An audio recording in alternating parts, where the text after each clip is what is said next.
Good morning, Mr. Chairman and members of the committee. Thank you for having me. My name is Jim Perdue.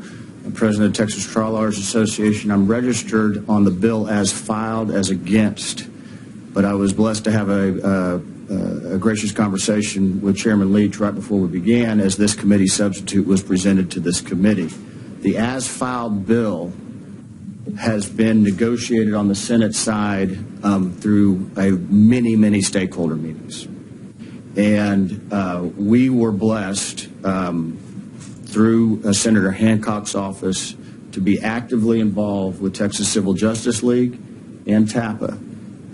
And through the willingness of Chairman Hancock to engage all of those stakeholders and work through this language, we have gotten, as a Trial Lawyers Association, to neutral on the committee substitute that you have in front of you. That took a lot of effort. It took a fair amount of compromise, but we were blessed to be engaged because of the good work of Chairman Hancock and his chief.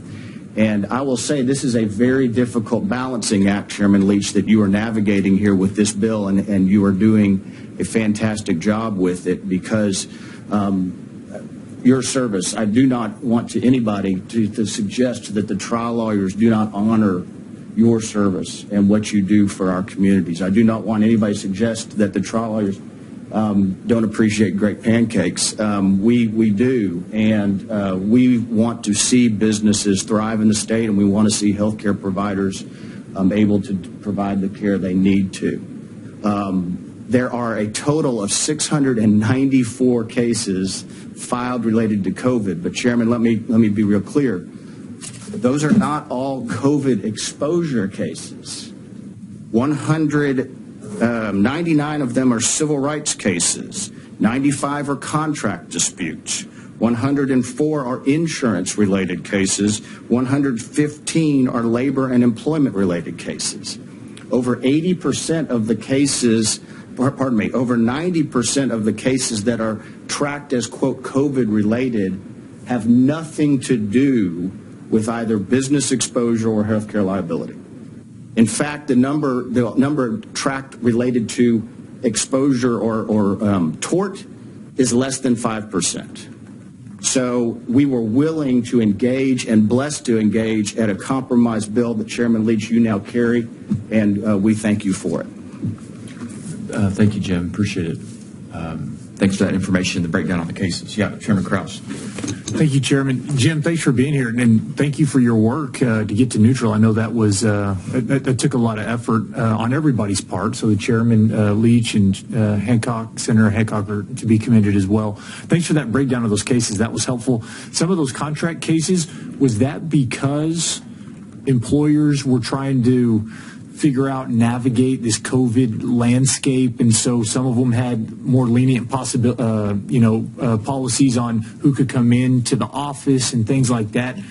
Because if so, to me, that's still COVID related, even though it's not medical liability or something like that. So do we even have a breakdown on some of those that they were related to COVID, even though it wasn't, how you broke it down? Because I appreciate that. That was actually really good information. So, Representative Krause, that data lives on what's called the Hunton COVID liability tracker, okay. Which is a law firm, Hunton Williams, that's tracking the cases that are, quote, COVID related.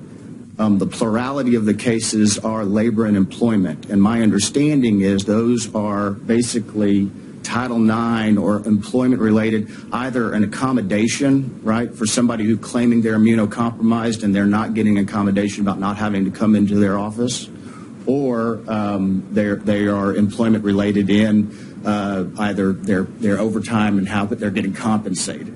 So it's not my area of law. I don't pretend to know, and those aren't broken down by specifics.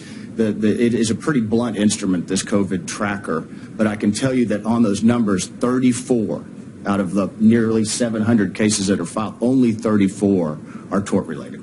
Okay. I was just thinking of Kirby Lane instance, if they were having, waitresses and staff and everybody come in, and then that turns into a contract dispute, you could say it's not necessarily COVID related, but it is, and I want to protect them in those situations as well, because they're trying to be safe and healthy, but keep their businesses going.